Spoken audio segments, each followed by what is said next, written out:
but we have been given patents from leading German manufacturing companies, including Juha, Krups and BMW, which prove beyond all reasonable doubt that Hitler considered the Nazi secret space program a top priority. And more than 15 billion Deutschmarks were spent developing craft of all shapes and sizes. Secret memos from SS officers reveal that Werner von Braun and Hitler both believed that there were alien civilizations in the universe, and it was their intention to not only conquer all nations on planet Earth, but to also colonize the moon.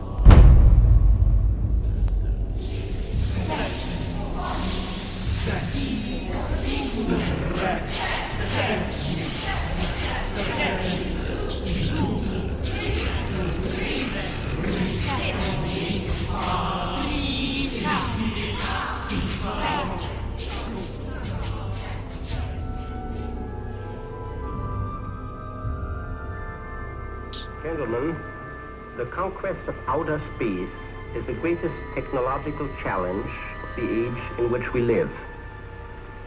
The first decisive step in the conquest of space will be the placing of an object into an orbit wherein it will indefinitely circle the Earth. 1954. Sputnik 1 shocks the world and puts the USSR way ahead in the Cold War. Sputnik 2 takes a dog into space, the first living creature to leave the face of planet Earth. Russia then shocks the world by sending an unmanned probe to the moon. Meanwhile, the US Army plan Project Horizon, a plan to colonize the moon with Americans. This plan was soon abandoned when the true nature of the hostile environment of outer space was discovered by American and Russian scientists.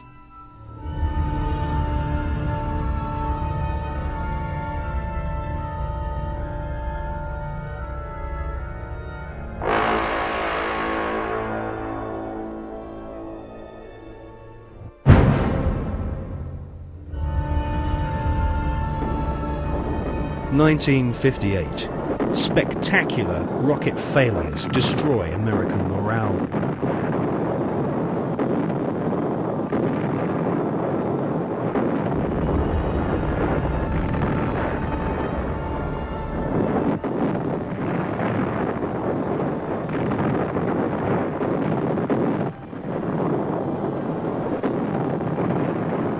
The Explorer 1 space probe confirms planet Earth is surrounded by dangerous radiation.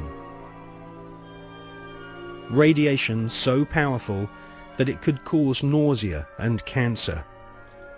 The Van Allen radiation belts and solar particles from the Sun are extremely hazardous to humans.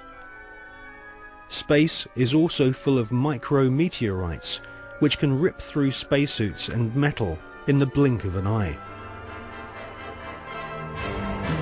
Meanwhile, Russia celebrate getting the first man into space, Mr. Yuri Gagarin.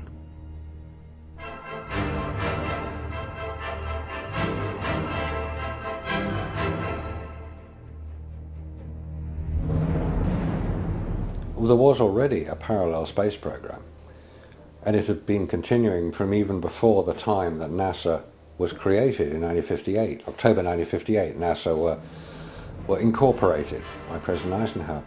The secret space program was run by the Department of Defense.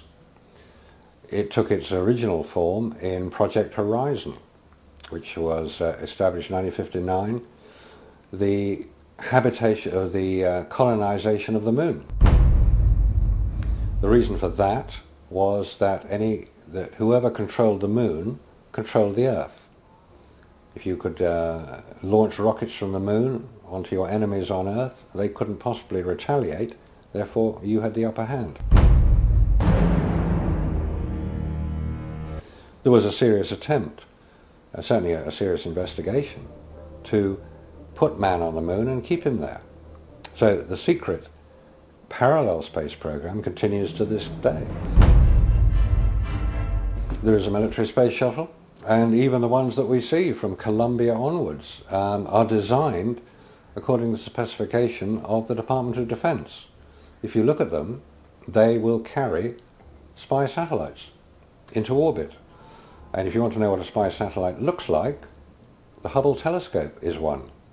That is the design of what's called the KH-12, the keyhole satellites, which are used today over enemy territory, which is presumably any territory that is not American. Regardless of the dangers of radiation, and without having spacesuits nor spacecraft which can protect the occupants from radiation, NASA convinced the American people to pay $40 billion for the space program.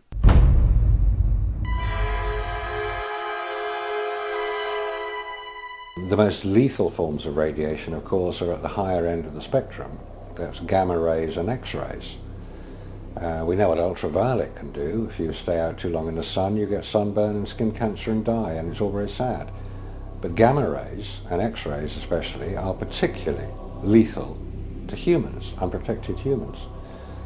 There was no protection that I have been able to identify. I've found no reference to it.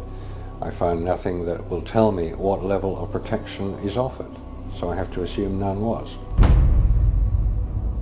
I've contacted the manufacturers of the spacesuits, and they said there was no radiation protection built into the spacesuits, because I asked them if these same spacesuits could be used by technicians to go to Chernobyl or 3 Mile Island, because the nuclear reactors produce the same radiation as produced in space. They said no, not advisable, no protection.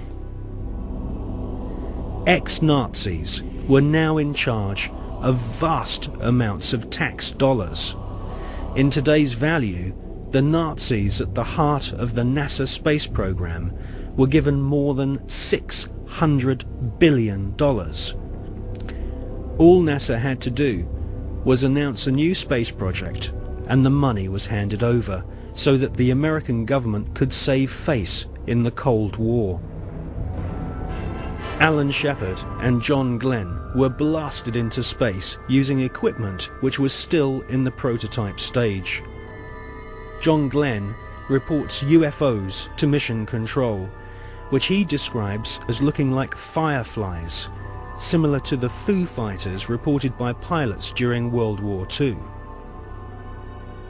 Werner von Braun and Hermann Oberth were later to confess that they both believe alien life forms exist and may have already visited planet Earth in the past. NASA soon learned that we are not alone in the universe.